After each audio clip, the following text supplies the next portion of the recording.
ओम श्री परमात्मने नमः।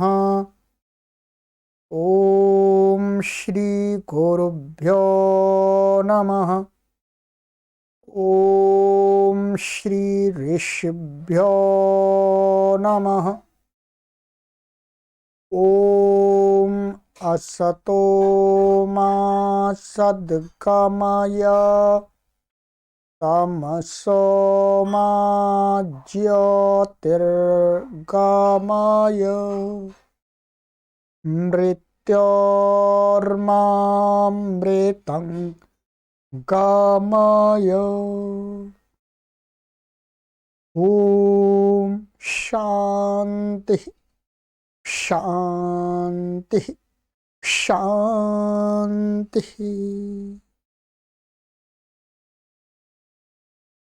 सर्वेभ्यो नमः। सभी को सादर नमस्ते। देववाणी संस्कृतम यूट्यूब चैनल में आप सभी धर्म प्रेमी सज्जनों का हार्दिक अभिनंदन है।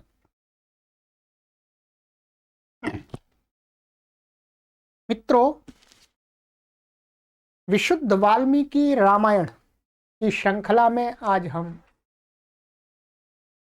बालकांड की 24वें सर्ग को और 27वीं कक्षा को पढ़ेंगे।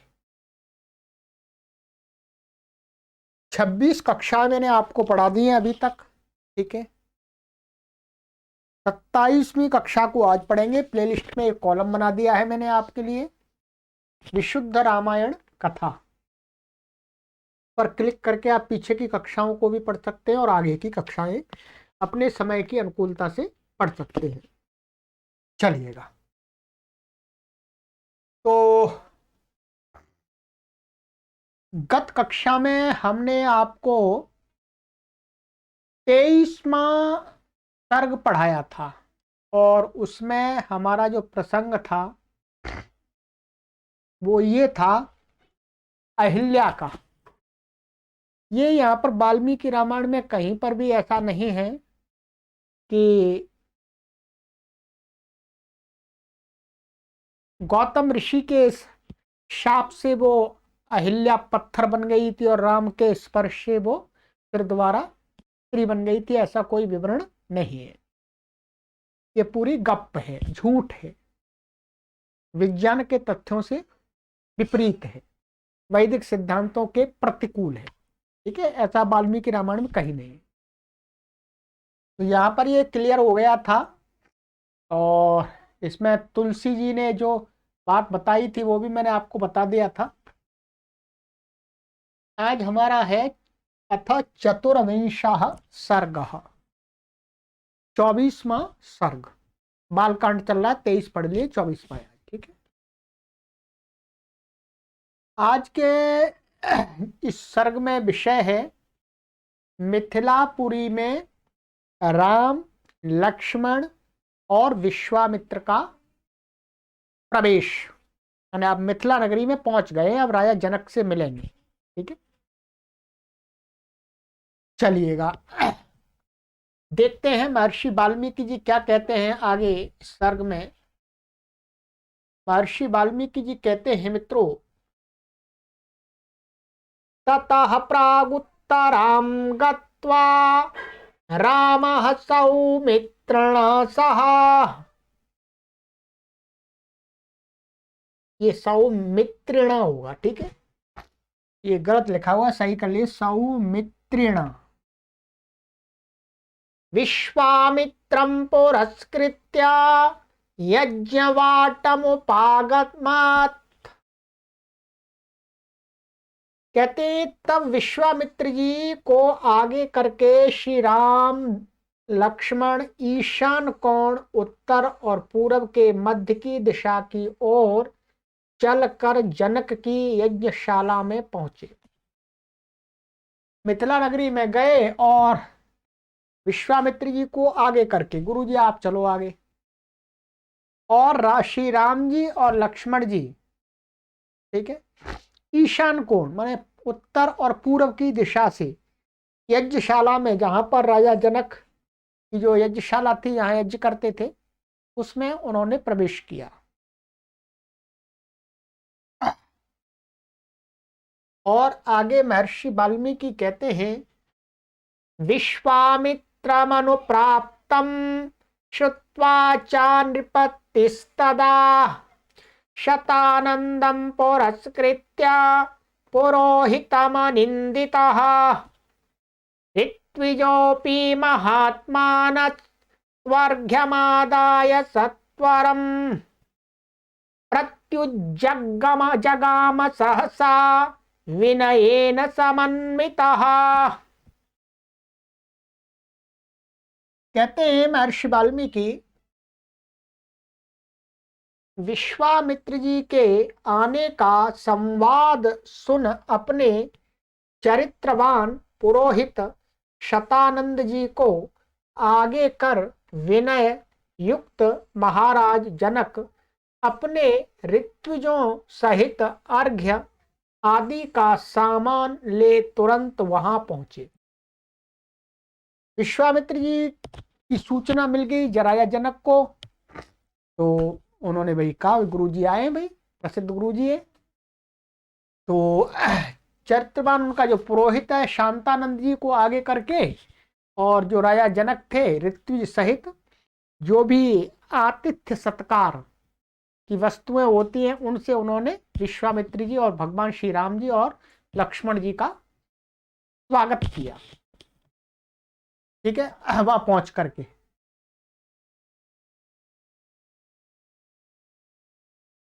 आगे कहते हैं, प्रतिगृह्यतु ताम पूजाम जनकस्य महात्मनः पप्रच्छ कुशलम राज्यो यज्ञस्य च निरामयम्।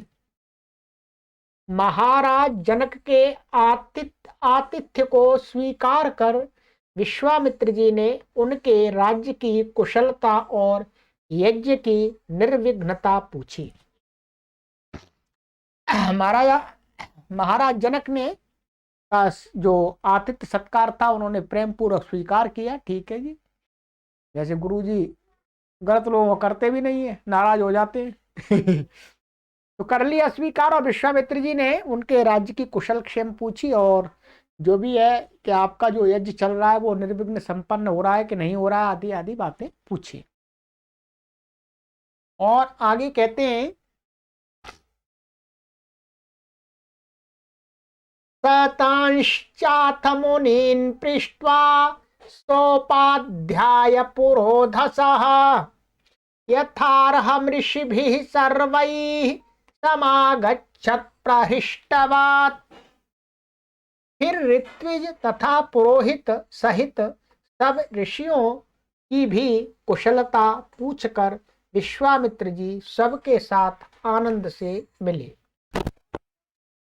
ऋत्विज और पुरोहित सब ऋषि आदि जो भी है उनकी भी कुशलता पूछी। भाई जो लोग यहाँ पर यज्ञ आदि करा रहे हैं सब कुशल मंगल है, ठीक से करा रहे हैं, सब कुछ चल रहा है। और फिर उनके साथ में आनंद से मिले, अर्थात उनके साथ में बातचीत करने लग गए।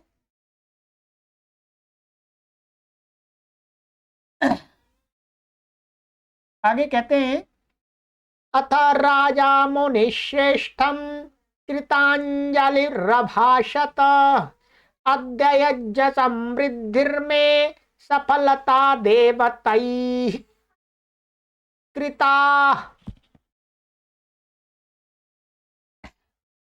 कहते हैं, तब राजा जनक हाथ जोड़कर बोले, विद्वानों की कृपा से मेरे यज्ञ में जो कमी थी वह आज पूर्ण हो गई। अब राजा जनक ने को पूछा तो उन्होंने कहा, महाराज जी ये तो बहुत मेरा सौभाग्य है, मेरे यज्ञ में आप जैसे विद्वान की जो कमी मुझे अनुभव हो रही थी वो भी आपने पूरी कर दी, मैं आपका बहुत बहुत धन्यवाद करता हूँ। ये ऐसे बोलते तो बड़े व्यक्ति आ जाते हैं, गुरुजन आ जाते हैं, तो चलिएगा। और आगे कहते हैं, अद्य यज्ञ फलम प्राप्तम भगवद्दर्शनान्मया धन्योऽस्म्यनुगृहीतोऽस्मि यस्य मे मुनिपुङ्गवः यज्ञोपसदनं ब्रह्मन् प्राप्तोऽसि मुनिभिः सह। भगवान, आज आपके दर्शन कर मुझे यज्ञ का फल प्राप्त हो गया है। आपके मुनियों सहित यज्ञशाला में पधारने से मैं धन्य और अनुगृहीत हुआ। राजा जनक कृतज्ञता प्रकट कर रहे हैं कि आप जैसे विद्वान आदमी हमारे यहाँ पर आ गए इस हमारे कार्यक्रम में, ये तो हमारा सौभाग्य है? और आप दर्शन करके मुझे जो यज्ञ का फल अर्थात जीवन जीने का तरीका जो है, जीवन की सफलता, वो मुझे अब प्राप्त हो गया है, मतलब मिल जाएगा। उपदेश आपका उपदेश है वो, ठीक है। और कहते हैं आगे, इत्युक्त्वा मुने शार्दूलम प्रहिष्टवचनस्तदा पुनस्तं परिपप्रच्छ प्राञ्जलिः प्रयतो नृपः। विश्वामित्र जी से ऐसा कहा, प्रसन्न मुख हाथ जोड़कर उन्होंने पुनः पूछा। जनक ने पूछा, क्या पूछा? अब आगे चर्चा करते हैं।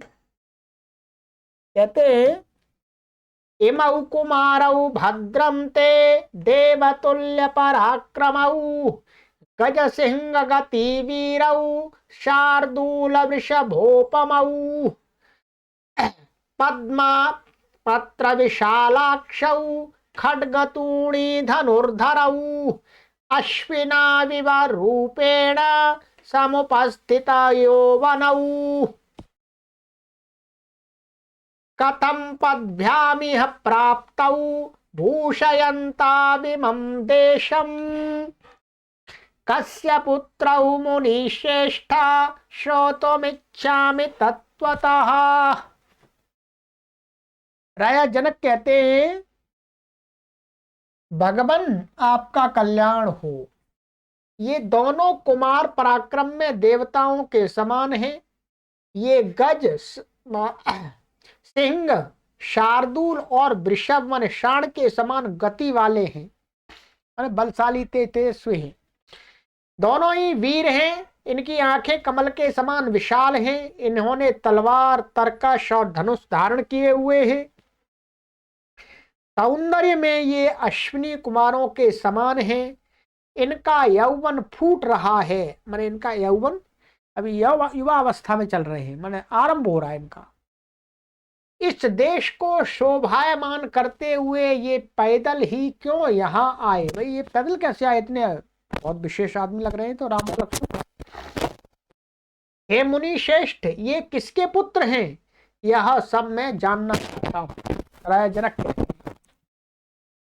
तो आगे कहते हैं महर्षि वाल्मीकि जी, तस्य वचा तद्वचनं श्रुत्वा जनकस्य महात्मनः न्यवेदयत् महात्मानौ पुत्रौ दशरथस्य तौ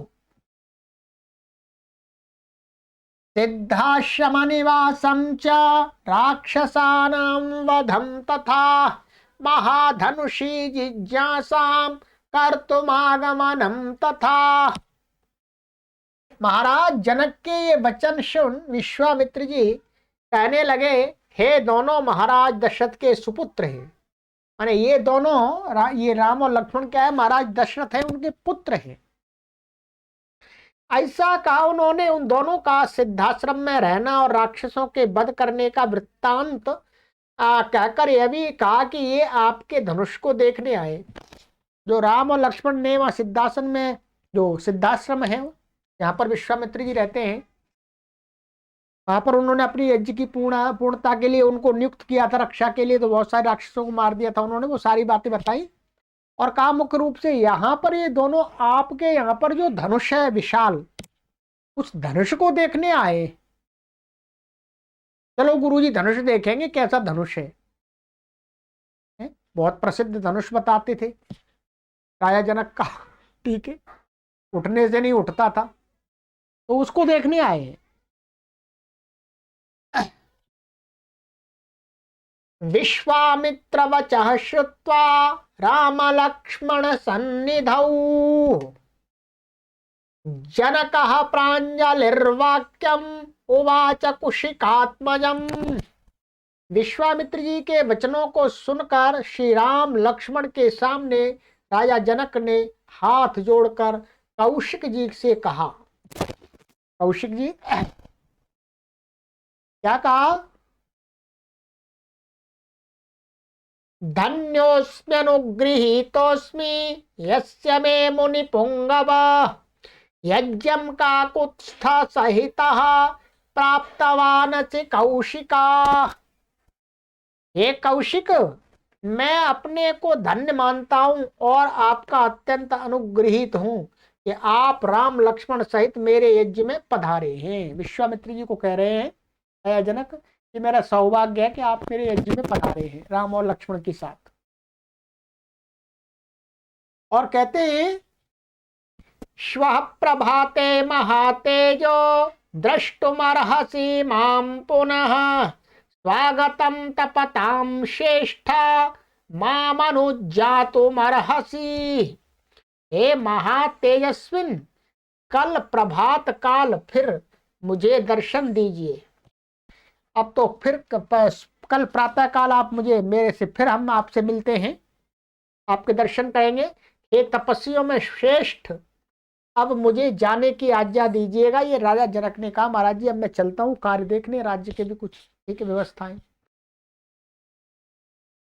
और कहते हैं सर्ग के अंत में एवं उक्त्वा मुनिश्रेष्ठं वैदेहो मिथिलाधिपः प्रदक्षिणं चकाराथ सोपाध्यायः सबान्धवः। तदनंतर महाराज जनक ने अपने उपाध्याय और बंधु बांधवों सहित विश्वामित्र जी की प्रदक्षिणा की और चले गए, अर्थात चले गए अपने निवास पर चले गए। ये है गुरु जी की परिक्रमा करते हैं अर्थात सम्मान के लिए, तो उनको करके वो चले गए। तो आज के सर्ग में मुख्य रूप से अब राम और लक्ष्मण और विश्वामित्र जी जनक जी के निवास पर बने यज्ञशाला में पहुंच ही गए हैं। और अब धनुष का विवरण आएगा आगे, कैसा धनुष है उसको राम धनुष को उठाते हैं और खींच के तोड़ देते हैं। फिर सीता जी का विवाह की चर्चा चलेगी। ठीक है, बहुत सारे लोग सीता माता के विषय में भी बहुत गलत विचार रखते हैं, वो विचार करते हैं, लोगों ने ऐसी अफवाह फैला दी है कि माता सीता जमीन में से निकली थी, भूमि में से निकली थी। आज तक तो दुनिया में कोई निकला नहीं है। कहते हैं कि वो हल चलाया तो हल के उससे सीता माता जमीन में से निकली। ये सब गप है। सीता माता राजा जनक की पुत्री थी, राजा जनक ने उसको उनको जन्म दिया था। ठीक, सीधी सी बात है, उसको इतना क्यों घुमा फिरा करके गप बना दिया है? तो इन सारी बातों की चर्चा हम आगे सुनेंगे। ठीक है, हमारा उद्देश्य है कि आपको जो रामायण के पात्र हैं उनकी वास्तविकता का बोध होना चाहिए। ठीक है, समाज में बहुत भ्रांतियां फैला दी हैं लोगों ने और निरंतर फैला भी रहे हैं। ठीक है, स्वाध्याय नहीं करते, चिंतन नहीं करते हैं। तो इस श्रृंखला को हम यही चला रहे हैं कि आपके सामने बताने के लिए कि देखिएगा महर्षि वाल्मीकि जी ने तो ऐसा कुछ भी नहीं लिखा, उन्होंने तो सही लिखा है। ठीक है, चलिएगा तो आगे की कक्षा में मिलते हैं मित्रों, और सभी कक्षाओं को देखिएगा। सभी कक्षाएं आपके लिए सुरक्षित हैं। यूट्यूब चैनल पर कॉलम बना दिया गया, जैसा कि आपको बता दिया है, शुद्ध रामायण कथा। आपको जब भी समय मिले तब उनको देखिएगा, समझिएगा चीज़ों को, और दूसरे लोगों को भी शेयर कीजिएगा। यही पुण्य का कार्य हो सकता है। चलिए, सभी को सादर नमस्ते।